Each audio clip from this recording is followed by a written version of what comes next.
J'entends régulièrement des phrases qui doivent te mettre la puce à l'oreille si tu te sens bloqué dans la non-dualité. Si en regardant de près, tu vois que tu prononces ce genre de pensée, tu peux voir ce qui motive ta recherche. Une de ces phrases est « ça ne veut pas y aller » ou bien « il y a quelque chose qui veut encore demeurer dans ce monde » ou qui veut encore faire l'expérience d'être ici. Qu'est-ce qu'il y a derrière cette idée? Qui ne veut pas y aller? Aller où? Qui veut rester dans ce monde-là? Il y a un truc qui ne veut pas, mais c'est ce qui freine des 4 fers. Tu crois que tu vas sortir de ce monde? Tu recrées la croyance que tu devrais sortir de ce monde, alors que tu n'y es déjà pas, en quelque sorte, mais que tu y es pleinement aussi, d'une certaine façon. Tu cherches à en sortir, alors tu vis un empêchement, une impuissance, un frein à sortir de ce monde, à arrêter d'en faire l'expérience. Et donc, tu te dis qu'il y a un blocage. Évidemment que ça bloque. Le blocage est de te faire croire que tu devrais sortir de ce monde, mais que tu n'y arrives pas. Alors que sortir de ce monde, ça n'existe pas. Tu ne peux pas sortir de ce monde. Tu ne peux pas aller ailleurs. Donc évidemment que ça n'y va pas. Ce monde apparaît. Tu recrées sans cesse l'illusion qu'il y aurait un toi qui pourrait sortir de ce monde. Pour aller où?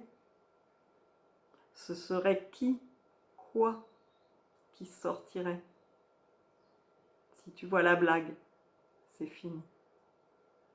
Il n'y a pas de toi qui est à distance des choses.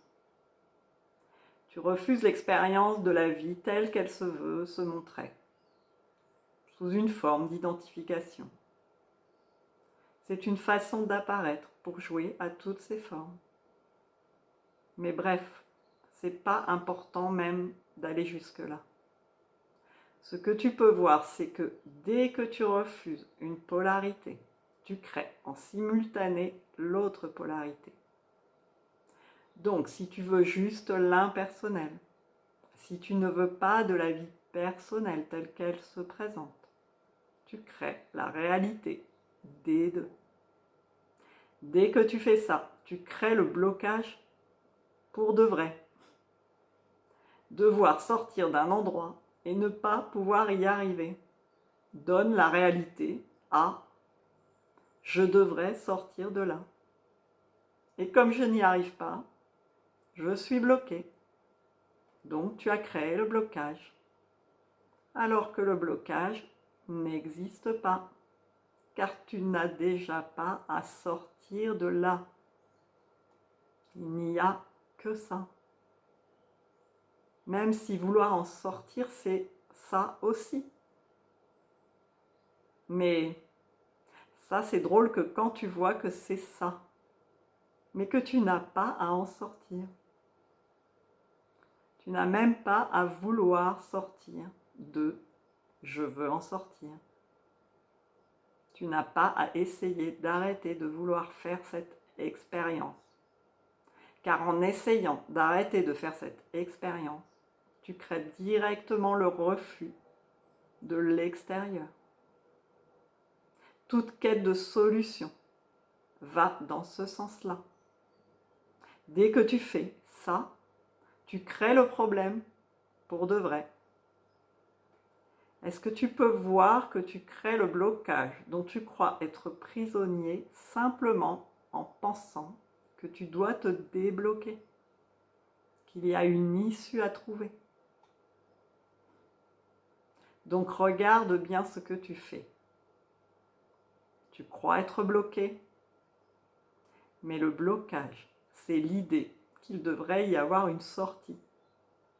Tu crois qu'il y a un endroit à quitter, mais cet endroit n'existe que parce que tu imagines pouvoir en sortir. Tu crées le piège en imaginant la porte.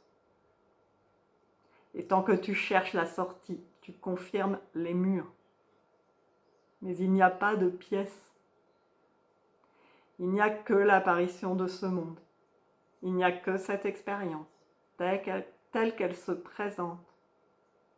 Même l'élan de vouloir en sortir fait partie de ce qui apparaît. Il n'y a rien à corriger là-dedans. Ce que tu appelles blocage, c'est simplement la tentative de te débloquer. En vain, puisqu'il n'y a pas de vrai blocage. Ce que tu appelles impuissance, c'est la frustration de ne pas réussir à faire exister une sortie imaginaire. Tu ne peux pas sortir d'ici. Pas parce que c'est impossible, mais parce qu'il n'y a pas de ici, séparé d'un là-bas. Et surtout, il n'y a pas un quelqu'un qui pourrait aller ailleurs. Quand ça se voit, la recherche tombe d'elle-même. Pas parce que tu as réussi, mais parce que la blague est comprise. Tu n'es pas prisonnier. Tu es juste en train d'imaginer une porte.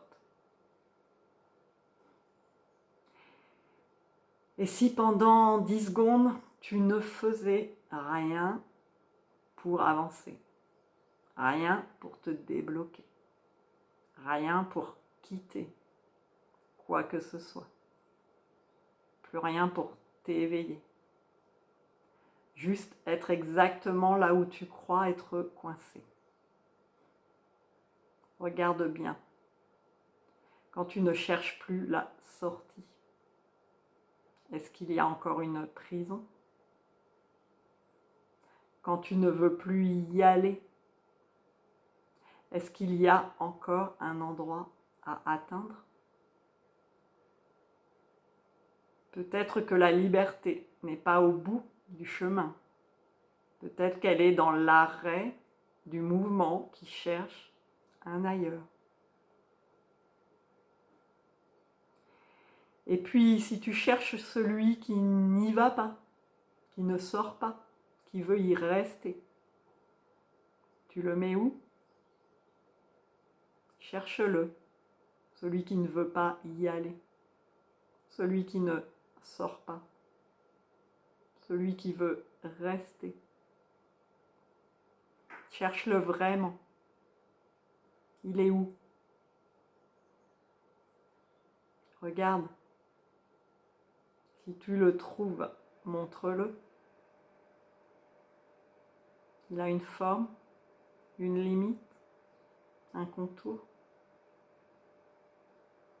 Ou est-ce que c'est juste une pensée qui dit qu'il y a quelqu'un qui veut rester ou qui n'arrive pas à sortir ? Si tu cherches celui qui est bloqué, il est dans ce monde, dans l'expérience, hors de l'expérience, là-bas, ici. Tu le mets où ?